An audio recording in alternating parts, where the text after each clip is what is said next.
Shalom, shalom, shalom to everyone watching. We're continuing this series. We're looking at the Rambam. We're looking at the Mashiach, the Messiah. And all this started with the issue of Trump. Can he be anointed? I think he is. I think he is placed here for a purpose, in particular to bless and help not only America, but also Israel, and preparing Israel for what's coming ahead. The stage following the war of Gog and Magog is the coming of the Mashiach. Rambam describes that this will take place as follows. The King Mashiach will arrive and restore the dynasty of David to its former status. It hasn't happened yet. He will rebuild or will build the temple and return the castaways of Israel. All laws will be reinstated as they had been in the past. Similar to what Trump is doing now with the United States, canceling all of these new things that perverting, destroying our country from within.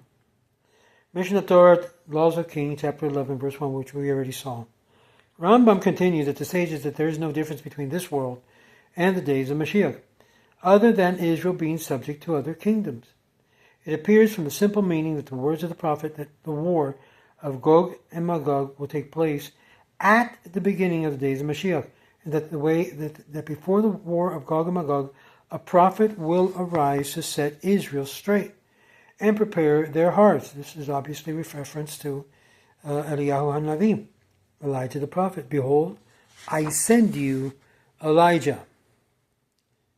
Now, interesting enough, according to Christians, this took place with John the Baptist.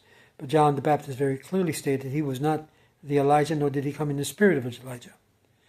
He will not come to render impure what is pure, or to purify what is impure, or to disqualify those who are assumed to be qualified, or to qualify those who is assumed to be disqualified.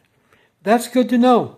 He's not going to make any issues regarding the issues of conversions, issues of purity, of tahor, and tema. Not going to be involved in that. Instead, what is he going to do? Be proclaiming Mashiach. Mashiach is coming. Be prepared. Turn your hearts to God. Return back to God. Instead, Mashiach comes to establish a peace in the world. Why does this shake so many people? Here we have a president that is all about creating peace, not war, ending war. Do you see any similarities? I definitely do. God is trying to teach us, through what we're seeing with Trump, what will be with the Emet Mashiach. There are those among the sages who say that before the coming of the Mashiach, Elijah will come. This according to the Mishnah Torah, Laws of King, chapter 2, verse 2. The prophet Yeshaya said, Isaiah, a scepter will emerge from the trunk of Yishai, and a branch will flourish from his roots. The spirit of Hashem will rest upon him, a spirit of chokhmah, of wisdom, a spirit of binah, understanding, a spirit of counsel, a spirit of might. There's Gevurah, Gibor, a spirit of da'at, and a fear. Da'at is knowledge, and a spirit of Hashem, a fear of Hashem, Yidat Shamayim. This according to Isaiah chapter 11, verse 1 through 2. From these verses we learn that the foremost that the Mashiach traces his lineage to King David and King Solomon, both. Rambam also states this as well in his commentary of the Mishnah on Helek Sanhedrin. Yaakov gave the following blessings before his death. The scepter shall not depart from Yehudah, the lawgiver from between his feet, until Shiloh comes, and to him peoples will gather. That's in Genesis chapter 49, verse 10. In his blessing to his son Yehudah, Yaakov calls Mashiach Shiloh. Mashiach has other names. Such names describes his essence.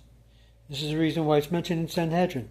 It's not necessarily mean that the Mashiach is going to be called this. It's a reference to the essence of his nature. Yinon, Hananiah, Menachem. Sanhedrin chapter 98, b. Abar Benel explains that these names, like Shiloh, is a gift is his, connotes the peace and truth that will characterize the Messianic era. More to come.